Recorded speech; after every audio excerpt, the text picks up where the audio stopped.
नमस्कार, भाग्यश्री जायका यात्रा किचनमध्ये तुमचं स्वागत आहे। विदर्भ स्पेशल ओल्या तुरीच्या दाण्यांचे कढीगोळे बनवणार आहोत। त्यासाठी मी इथे शेंगा सोलून दाणे काढून घेतलेले आहेत। 2 चम्मच बेसन पीठ, कोथिंबीर, तेल, 4 लसूण पाकळ्या, चवीपुरतं मीठ, अर्धा चम्मच जिरं, 2 ते 3 हिरवी मिरची। आता आपण इथे गॅस चालू करून कढई तापवून घेऊया।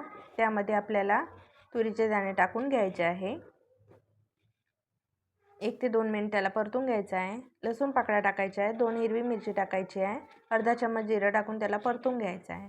आपण आता हे काढून घेऊया। मिक्सरच्या भांड्यामध्ये याला टाकून घ्यायचं आहे। कोथिंबीर टाकायची आहे आणि पाणी न घालता त्याला जाडसर असं मिक्स करून घ्यायचं आहे। आता मी एका भांड्यामध्ये हे मिश्रण काढून घेणार आहे। तुरीच्या दाण्याचं हे वाटण काढून घ्यायचं आहे। त्यामध्ये बाइंडिंगसाठी आपल्याला बेसन पीठ हवं आहे। त्यासाठी मी इथे 2 चम्मच बेसन पीठ, चवीपुरतं मीठ टाकून त्याला व्यवस्थित असं मिक्स करून घेणार आहे आणि त्याचे आपल्याला गोळे तयार करून घ्यायचे आहे। त्यासाठी मी आता लहान लहान असे हलक्या हाताने गोळे तयार करून घेते आहे। सगळे गोळे तयार करून घ्यायचे आहे।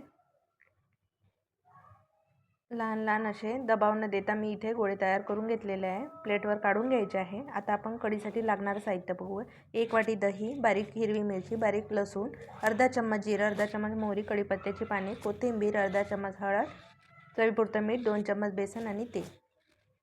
आता इथे मोठ्या भांड्यामध्ये आपल्याला दही टाकायचं आहे। त्यामध्ये हळद,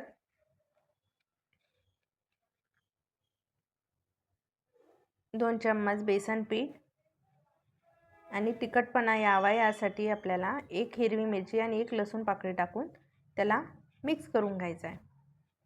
आता मिक्सरमधून आपण दह्याचं सारण काढून घेतलेलं आहे आणि मिक्सरच्या भांड्यामध्ये पाणी टाकून त्याला विसळून घ्यायचं आहे। आता हे पाणी मी त्यामध्ये सारणामध्ये टाकून घ्यायचं आहे। पातळ असं आपल्याला कढीसाठी लागणारं सारण तयार करायचं आहे। आता आपण कढी फोडणी देण्यासाठी गॅस चालू करून घेऊया। कढई ठेवूया। त्यामध्ये तेल, 1 चम्मच तेल, अर्धा चम्मच जिरं आणि अर्धा चम्मच मेथी टाकून फोडणी द्यायची आहे। अर्धा चम्मच मोहरी, बारीक केलेला लसूण आणि कढीपत्त्याची पाने टाकून त्याला फोडणी द्यायची आहे। दह्याचं पातळ केलेलं सारण त्यामध्ये टाकून घ्यायचं आहे। आता त्याला उकळी येईपर्यंत गॅस मंद आचेवर करून घ्यायचा आहे आणि कढीला उकळी येऊ द्यायचा आहे। त्यानंतर चम्मचच्या साहाय्याने त्याला फिरवून घ्यायचं आहे। बेसनाचे गोळे तयार झाले नाही पाहिजे यासाठी आपल्याला त्याला कढीला ढवळत राहायचं आहे। त्यानंतर मी इथे चवीपुरतं मीठ टाकून घेणार आहे। पुन्हा त्याला एकसारखं ढवळत राहायचं आहे। कढीला उकळी आली की आपण त्यामध्ये गोळे टाकून घेणार आहोत। आता कढीला उकळी आलेली आहे। त्यामध्ये मी सगळे तयार झालेले गोळे टाकून घेतले आहे। गोळे हलक्या हाताने त्यामध्ये हळूहळू सोडायचे आहे, जेणेकरून गोळे फुटले पाहिजे नाही। यासाठी आपल्याला हळूहळू त्यामध्ये कढीमध्ये गोळे सोडायचे आहे। त्यानंतर मी 1 ते 2 मिनिट झाल्यानंतर चम्मचच्या साहाय्याने फिरवून घेणार आहे। 15 मिनिटं आपल्याला कढी गोळे शिजू द्यायचे आहे।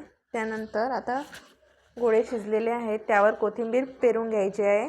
कढी गोळ्यावर तडका देण्यासाठी तडका पॅन ठेवून त्यामध्ये 1 चम्मच तेल, बारीक केलेला लसूण, 2 सुकी लाल मिरची टाकून अर्धा चम्मच तिखट टाकायचं आहे। तडका झाला की लगेच आपल्याला कढी गोळ्यावर टाकून घ्यायचा आहे।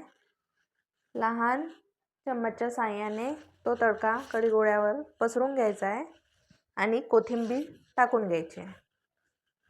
कढी गोळे आपण भाकरीसोबत, पोळीसोबत खाऊ शकतो। ही रेसिपी तुम्हाला कशी वाटली कमेंट करून नक्की सांगा। लाईक करा, शेअर करा, सबस्क्राईब करा। धन्यवाद।